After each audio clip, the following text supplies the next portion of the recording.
बाहर किसी गाड़ी के रुकने की आवाज आई तो मैं राकेश को लेकर कमरे से बाहर आ गया। जग्गू ने दरवाजा बंद कर दिया था।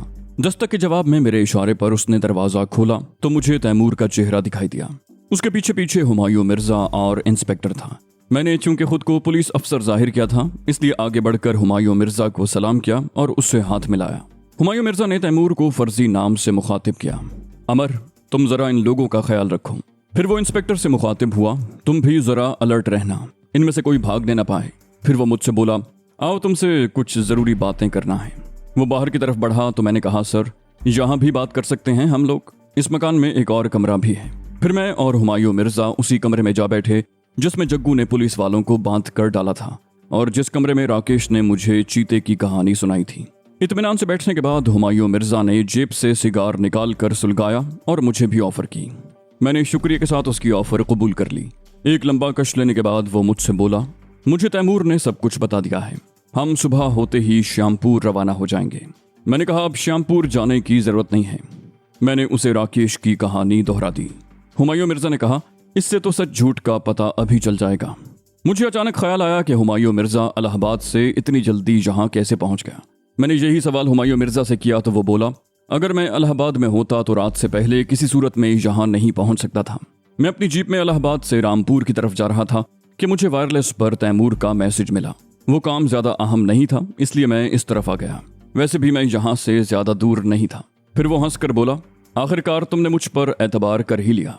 मैंने हंसकर कहा, बात एतबार की नहीं है, मैं ऐसे हालात में घिरा हुआ हूं कि अपने साय पर भी एतबार करने को दिल नहीं चाहता। फिर मैंने हंसकर कहा, हैरत मुझे इस बात पर है कि आप जैसा पुलिस का एक आला अफसर, एक बड़े सियासी घराने का फर्द जिसके वसाइल लामहदूद हैं, उसे मुझ परदेसी और बेयारो मददगार शख्स से क्या काम हो सकता है। हुमायूं मिर्जा ने कहा, तुम खुद को इतना हकीर मत समझो कामरान, तुमने यहाँ के बड़े बड़े सियासतदानों की नींदें उड़ा दी हैं। पुलिस डिपार्टमेंट तुम्हारे नाम से खौफ खाता है और इंडिया की तमाम सीक्रेट एजेंसीज के लिए तुम खौफ और दहशत की अलामत बनकर रह गए हो। मैं तलखी से हंसा, कहा, उस पुलिस डिपार्टमेंट में आप भी तो शामिल हैं। हुमायूं मिर्जा ने अजीब से लहजे में कहा, तुम ये बात नहीं समझोगे कामरान, मेरे जिस्म पर वर्दी इंडियन गवर्नमेंट की है, मगर मैं अंदर से तो मुसलमान हूँ। जब मुसलमानों पर कहीं भी जुल्म होता है तो मेरा दिल खून के आंसू रोता है। इसीलिए मैंने पुलिस डिपार्टमेंट ज्वाइन किया था कि कम से कम अपने इलाके में मुसलमानों की हक तलफी नहीं होने दूंगा। मैं उसके लहजे की सच्चाई से मुतासिर हुए बगैर न रह सका। मैंने कहा, मगर आप अकेले कर भी कह सकते हैं। वो मुस्कुराया, बोला, मैं अकेला कब हूँ? मैंने उलझन आमेज नजरों से उसे देखा, कहा, मैं समझा नहीं। हुमायूं मिर्जा ने पुरख्याल अंदाज में कहा, यह बात मैं सिर्फ तुम्हें बता रहा हूँ। मैं जिस शहर में भी जाता हूँ वहाँ के सब मुसलमान बदमाशों और हिस्ट्री शीटर्स को तलब कर लेता हूँ। मैंने कहा, क्या बदमाशों और हिस्ट्री शीटर्स का भी कोई मजहब होता है? मैं कोशिश के बावजूद अपने लहजे के तंज को न छुपा सका। हुमायूं मिर्जा ने घूर कर मुझे देखा, फिर चंद लम्हे के बाद ठहरे हुए लहजे में बोला, बुरा मत मानना कामरान, तुम खुद भी तो हिस्ट्री शीटर हो। मैंने तल्ख लहजे में कहा, मैंने इससे कब इनकार किया है। मैंने बेशुमार कत्ल किए हैं, डाके डाले हैं, अगवा किए हैं, मुझ में तो दुनिया की हर बुराई मौजूद है। हुमायूं मिर्जा ने मुस्कुरा कर कहा, है ना, मगर तुम्हारा मजहब क्या है? मैं चंद लम्हे तक गुमसुम होकर रह गया। मेरे कानों में नाना जी की आवाज आ रही थी, कामी पुत्र तू मुसलमान है बेटा, नमाज जमात के साथ क्यों नहीं पढ़ता? नाना जी ने मुझे घर पर नमाज पढ़ते देख कर टोका था। हुमायूं मिर्जा ने मुझे चौंका दिया, बोला, किस सोच में गुम हो गए कामरान? मेरे मुंह से बेख्तियार निकल गया, हाँ मैं मुसलमान हूँ, मैं मुसलमान ही पैदा हुआ हूँ और मुसलमान ही मरूंगा। मेरी आवाज बुलंद हो गई। हुमायूं मिर्जा ने कहा, बस इसी तरह उन लोगों का भी मजहब होता है। तुम जानते हो कामरान, यहाँ इंडिया में जितने हिंदू मुस्लिम राइट्स होते हैं उनमें कौन लोग काम आते हैं? यही बदमाश और हिस्ट्री शीटर्स। यही लोग उस वक्त हिंदुओं के सामने दीवार बन जाते हैं। मुसलमान खवातीन की इस्मतों के रखवाले यही होते हैं। इनका जिक्र इतनी हक़ारत से मत करो। हुमायूं मिर्जा जज्बाती हो गया। फिर बोला, माशी और माशरती जबर में पिसे हुए ये मुसलमान जब एक वक्त की रोटी हासिल करने में भी नाकाम रहते हैं तो वो इस सो कॉल्ड सेकुलर माशरे से अपना हक छीन लेते हैं और बदमाश कहलाते हैं। इस जबर का शिकार हिंदू भी हैं, मगर उनमें इतनी जुर्रत नहीं है कि अपने हक के लिए हथियार उठा सकें। तुमने शायद गौर नहीं किया, यहाँ पर छोटे और बड़े हर शहर में मुसलमान दादा होते हैं। कभी सोचा है कि ऐसा क्यों है? ऐसा इसलिए है कि सदियों तक हुक्मरानी करने वाली कौम ने अभी तक हिंदुओं की बरतरी तस्लीम नहीं की। जायज ज़राए से तो हिंदू इन्हें आगे नहीं बढ़ने देते, तो वो नाजायज ज़राए से आगे बढ़ जाते हैं। हुमायूं मिर्जा ने तो बाकायदा तकरीर कर डाली। उसका कहा हुआ एक एक लफ्ज़ मेरे दिल पर असर कर रहा था। मैंने खिजालत आमेज अंदाज में कहा, मुझे अफसोस है अपने अब तक के रवैये पर। मैं अपने अल्फाज वापस लेता हूँ। फिर मैंने मौजू बदल दिया, कहा, फिर उन हिस्ट्री शीटर्स से आप क्या काम लेते हैं? वो बोला, मैं उनसे वो काम लेता हूँ जो पुलिस भी नहीं कर सकती। हिंदुओं के मुकाबले में उन्हें खुली छूट देता हूँ, मगर ये भी वाजे कर देता हूँ कि पहल तुम लोगों की तरफ से नहीं होनी चाहिए। यही वजह है कि मैं जिस भी इलाके में जाता हूँ वहाँ जुए के अड्डे, शराब की भट्टियाँ और दीगर नाजायज कामों का कला कमा हो जाता है। मुझे एकदम याद आ गया कि एक हिंदू गैंगस्टर ने हुमायूं मिर्जा को मेरे हाथों खत्म करवाना चाहा था, मगर हुमायूं मिर्जा की जिंदगी अभी बाकी थी, इसलिए मैं कामयाब नहीं हुआ। मैंने वो वाकया हुमायूं मिर्जा को बताया तो वो भी हंसने लगा।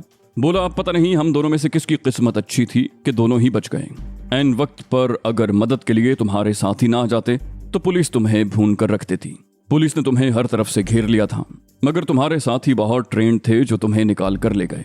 मैंने हंसकर कहा, वो तैमूर और ग्लोरिया थे। हुमायूं मिर्जा मुस्कुराकर बोला, रियली? ये तैमूर तो बहुत जबरदस्त आदमी है। मैंने भी हंसकर कहा, मेरा हर साथी कामरान है, बस नाम मुख्तलिफ है। वो बोला, इसका मतलब ये है कि तुम मेरे लिए काम करोगे? मैंने भी मुस्कुराकर कहा, अब तो इनकार की गुंजाइश भी नहीं है। वो बोला, ठीक है, पहले तुम्हारे इस मसले से निमट लें, फिर कोई और काम करेंगे। फिर वो बुलंद आवाज में बोला, इंस्पेक्टर। दूसरे ही लम्हे इंस्पेक्टर ने कमरे में आकर सैल्यूट किया। हुमायूं मिर्जा ने तहक्कुमाना लहजे में कहा, राकेश को यहाँ भेज दो। थोड़ी देर के बाद राकेश हमारे सामने खड़ा था। उसने हुमायूं मिर्जा को भी वही कहानी सुनाई जो मुझे सुना चुका था। हुमायूं मिर्जा ने खालिस पुलिस वालों के अंदाज में कहा, अगर ये बात झूठ निकली तो मैं तुम्हारी खाल खिंचवा दूंगा। ये कहकर वो उठ खड़ा हुआ। फिर उसने ठाकुर के तमाम आदमियों को इंस्पेक्टर की तहवील में दिया और उसे ताकीद कर दी कि इन्हें किसी भी इल्जाम में हवालात में बंद कर दो, जब तक मैं न कहूं ये हवालात से बाहर ना आए। इंस्पेक्टर ने मुस्तैदी से जवाब दिया, ओके सर। फिर वो कांस्टेबलों की मदद से उन चारों को हाँकता हुआ बाहर ले गया। इंस्पेक्टर जेरिकैन में पेट्रोल ले आया था। मैंने तैमूर को गाड़ी लाने के लिए भेज दिया। फिर मुझे हरिया की लाश का ख्याल आया। मैंने एक तरफ जाकर जग्गू से कहा कि तैमूर गाड़ी ले आए तो उसमें हरिया की लाश ले जाकर कहीं ठिकाने लगा दे, वरना ये मुसीबत हरनाम चाचा के गले पड़ेगी। उन लोगों के जाने के बाद मुझे ख्याल आया कि जग्गू ने किसी आदमी को खाना लाने के लिए भेजा था, मगर अभी तक खाना नहीं आया था। खाने का ख्याल आते ही मेरे पेट में चूहे दौड़ने लगे। दरवाजा खुला हुआ था। अचानक जग्गू अंदर आ गया। उसके पीछे एक आदमी खाने का बड़ा सा थाल उठाए हुए आ रहा था। काश मैंने उस वक्त कुछ और मांगा होता। जग्गू ने बताया कि खाना तो उसी वक्त तैयार हो गया था, मगर पुलिस की जीप को देखकर कोई इधर नहीं आया। कमरे में एक तपाई भी थी। मैंने हुमायूं मिर्जा को खाने की ऑफर की, मगर उसने इनकार कर दिया। खाने में 2 मुर्ग थे, तरतराते पराठे थे, ताज़ा मक्खन था और आलू की भुजिया। मैंने खूब डटकर खाना खाया। उसके बावजूद काफी खाना बच गया जो मैंने तैमूर के लिए उठाकर भिजवा दिया। जो आदमी खाना लाया था थोड़ी देर के बाद वही एक चायदानी और 2-3 कप ले आया। चाय ज्यादा अच्छी तो नहीं थी, मगर उस वक्त मजा दे गई। चाय पीने में मेरा साथ हुमायूं मिर्जा ने भी दिया। खाने से फारिग होकर मैंने हुमायूं मिर्जा से सिगार तलब किया। फिर सिगार के हल्के हल्के कश लेते हुए मैंने हुमायूं मिर्जा से कहा, लगता है अब मैं भी आपकी तरह सिगार का आदी हो जाऊंगा। वो बोला, ये लत मुझसे कई लोगों को लगी है। मैं तो सोच रहा हूं कि सेल्स प्रमोशन के सिलसिले में सिगार कंपनी से अपना कमीशन तलब कर लूं। ये कहकर उसने जोरदार कहकहा लगाया। मैं असल मौजू पर वापस आया। कहा, आप कम से कम मुझे कुछ इशारा तो दें हुमायूं मिर्जा साहब कि आप मुझसे क्या काम लेना चाहते हैं। हुमायूं मिर्जा संजीदा होकर बोला, इंडिया की पॉलिटिक्स में बहुत गलाजत है। मैं वो गलाजत साफ करना चाहता हूँ। मैंने उन सियासतदानों और आला अफसरों की एक लिस्ट बना रखी है जो इस गलाजत में लिथड़े हुए हैं। मैं जमीन से उनका बोझ ही कम कर देना चाहता हूँ। इस लिस्ट में ऐसे ऐसे बगला भगत सियासतदानों के नाम हैं कि तुम हैरान रह जाओगे। मैं हैरत से उसकी शक्ल देख रहा था। उसने मुझसे बहुत ज्यादा तवक्कुआत वाबस्ता कर ली थी। वो बोला, मगर तुम अभी से परेशान मत हो, तुम्हारे साथ काम करने वालों की एक टीम होगी। फिर वो संजीदगी से बोला, एक बात और वाजे कर दूं, मेरी इन लोगों से कोई जाती दुश्मनी नहीं है, बल्कि इनके मुताल्लिक पूरी तरह छानबीन की है। इत्मीनान रखो, वो सब लोग वाजिबुल कत्ल हैं। मैं सोच रहा था कि कांता को आज़ाद करते ही मैं दस्तावेजात और माइक्रोफिल्म्स वहां से निकाल लूंगा और खामोशी के साथ यहाँ से रुखसत हो जाऊंगा। फिर मैंने अपने आप से सवाल किया, क्या तुम ऐसा कर सकोगे? इससे पहले कि मुझे कोई जवाब मिलता तैमूर आ गया। उसके साथ जग्गू भी था। जग्गू ने इशारों में बताया कि मैंने हरनाम चाचा वाला काम भी कर दिया है। फिर खाना देखकर तैमूर भी खाने पर टूट पड़ा। हम शीतलपुर के लिए रवाना हुए तो हुमायूं मिर्जा भी हमारे साथ था। वो गाड़ी में हमारे साथ फ्रंट सीट पर बैठा हुआ था। पिछली सीट पर तैमूर था। हुमायूं मिर्जा का ड्राइवर उसकी जीप में हमारे पीछे पीछे चल रहा था। जग्गू को हमने वहीं छोड़ दिया था क्योंकि ठाकुर जग्गू को पहचानता था। हुमायूं मिर्जा न सिर्फ ठाकुर को जानता था, बल्कि एक दफा उसकी जागीर में शिकार भी खेल चुका था। उसका ख्याल था कि अगर हम बाज़ाब्ता कानूनी कार्रवाई के चक्कर में पड़े तो मामला बहुत तूल खींच लेगा। ठाकुर की पहुंच बहुत ऊपर तक थी। मेरा भी यही ख्याल था कि हम कानूनी कार्रवाई की बजाय कमांडो एक्शन करें, वरना जब तक हुमायूं मिर्जा सर्च वारंट हासिल करता उस वक्त तक ठाकुर कांता को वहां से न जाने कहां पहुंचा देता। शीतलपुर वहां से काफी दूर था। हम लोग 4 घंटे की मुसलसल ड्राइव के बाद वहां पहुंचे तो अंधेरा हो चुका था। शीतलपुर छोटा सा एक कस्बा था। वहां छोटे छोटे कच्चे पक्के मकानात थे। आबादी से खासी दूर कई एकड़ के रकबे में ठाकुर की वसीओ वरीज हवेली थी। हवेली की तरफ जाने वाली सड़क पर ठाकुर ने अपनी जाती चेक पोस्ट बना रखी थी। हमें भी उस चेक पोस्ट पर रुकना पड़ा, मगर जब गार्ड्स को ये मालूम हुआ कि हुमायूं मिर्जा पुलिस कमिश्नर और ठाकुर साहब का दोस्त है तो उन्होंने जाने की इजाजत दे दी। उसके साथ ही मैंने एक घुड़सवार को वहां से निकलते देखा। हम हवेली के मेन गेट पर पहुंचे तो वहां खासी गहमा गहमी थी। ठाकुर खुद भी हुमायूं मिर्जा के इस्तकबाल को मौजूद था। वो सुर्खो सफेद रंगत, दराज कद और अधेड़ उम्र होने के बावजूद मर्दाना वजाहत का मालिक था। कसरत शराब नोशी से उसकी आंखों में खुमार का सतासुर था। उसने पुरतपाक अंदाज में हमारा इस्तकबाल किया। हुमायूं मिर्जा ने बताया कि मैं सरकारी काम के सिलसिले में चांदपुर आया था। मैंने सोचा कि आपसे भी मिलता चलूं। ठाकुर बोला, मुझे बहुत खुशी हो रही है कमिश्नर साहब कि आपने मुझे याद रखा। आइए आइए तशरीफ लाइए। उसने अपनी मर्सिडीज की तरफ इशारा किया। आपकी गाड़ी ड्राइवर ले आएगा। हम ठाकुर की गाड़ी में बैठ गए। गाड़ी वो खुद ही ड्राइव कर रहा था। हुमायूं मिर्जा उसके साथ बैठा था। मैं और तैमूर पिछली नशिस्त पर थे। मुझे ये देखकर इत्मीनान हुआ कि तैमूर अपना बैग लाना नहीं भूला था। उस वक्त हम शेर की कछार में जा रहे थे। न जाने वहां से वापसी नसीब भी होती या नहीं। हुमायूं मिर्जा ने मेरी तरफ इशारा करते हुए कहा, ये मेरे दोस्त इरफान हैं। ठाकुर ने गर्म जोशी से कहा, बहुत खुशी हुई आपसे मिलकर। हुमायूं मिर्जा फिर बोला, अमेरिका में इनका बहुत बड़ा बिजनेस है। ये पिछले 20 साल से अमेरिका में हैं। जब मैंने इन्हें बताया कि ठाकुर साहब ने एक चीता पाल रखा है तो ये बेयकीनी से हंसने लगे। मैंने कहा, हाथ कंगन को आरसी क्या, खुद अपनी आंखों से चलकर देख लें। ठाकुर ने उस पर जबरदस्त कहकहा लगाया और बोला, गोया इन्होंने कभी चीता नहीं देखा। मैंने भी हंसकर कहा, चीता तो देखा है मगर पालतू चीता नहीं देखा। ठाकुर भी हंसकर बोला, तो चलिए फिर आज देख लें। हमारी तवक्को के मुताबिक ठाकुर हमें हवेली के उस हिस्से में ले गया जहां मेहमान खाना था। ठाकुर ने कहा, आप लोग नहा धोकर फ्रेश हो जाएं, अब डिनर पर मुलाकात होगी। हम लोग खाने से फारिग होकर कॉफी पी रहे थे कि एक मुलाजिम ने आकर बताया कि चीता खोल दिया गया है। ठाकुर ने मुझे मुखातिब किया, बोला, आइए साहब आपको चीता दिखा दें। ये कहकर वो उठ खड़ा हुआ। फिर हमें बरामदे में खड़ा करके वो सामने वाले लॉन में चला गया जहां सर्च लाइट्स रोशन थीं। वहां खड़े होकर वो बुलंद आवाज में बोला, बुलेट कम ऑन। फिर मैंने एक जसीम और खौफनाक किस्म का चीता देखा। वो गोली की तरह दौड़ता हुआ ठाकुर की तरफ जा रहा था।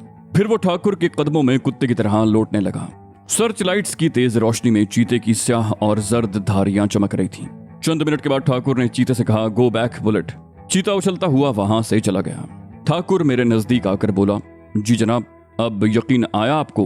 फिर वो कुछ तवक्कुफ के बाद बोला, हाँ, रात के वक्त प्लीज बरामदे से बाहर आने की कोशिश मत कीजिएगा। लॉन का पूरा इलाका चीते की अमलदारी में है। फिर वो अपनी बात पर खुद ही हंसने लगा। वो कुछ देर मजीद हमारे साथ ठहरा, फिर हमें आराम करने की ताकीद करके चला गया। कॉरिडोर में मुलाजिम मौजूद था जिसे खास तौर पर हमारी खिदमत के लिए बिठाया गया था। मुझे यकीन था कि वो मुलाजिम भी मुसल्ला होगा। ठाकुर ने तो हमें 3 कमरों में ठहराना चाहा था, मगर हमने एक ही कमरा पसंद किया। मुलाजिम ने वहीं हमारे लिए बेड लगा दिए। कमरे के साथ ही बाथरूम भी था। हम तीनों ही जाग रहे थे। रात आधी से ज्यादा गुजर चुकी थी। हुमायूं मिर्जा ने एहतियात के तौर पर बेडरूम की लाइट ऑफ कर दी। आखिर 1 बजे के करीब हम लोग उठ गए।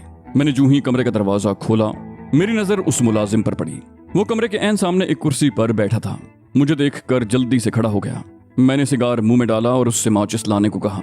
उसने अपनी जेब से माचिस निकाली और मेरी तरफ बढ़ा दी। वो जैसे ही मेरे करीब पहुंचा, मैंने उसे पकड़कर कमरे में घसीट लिया। वो घबरा कर बोला, क्या बात है सरकार?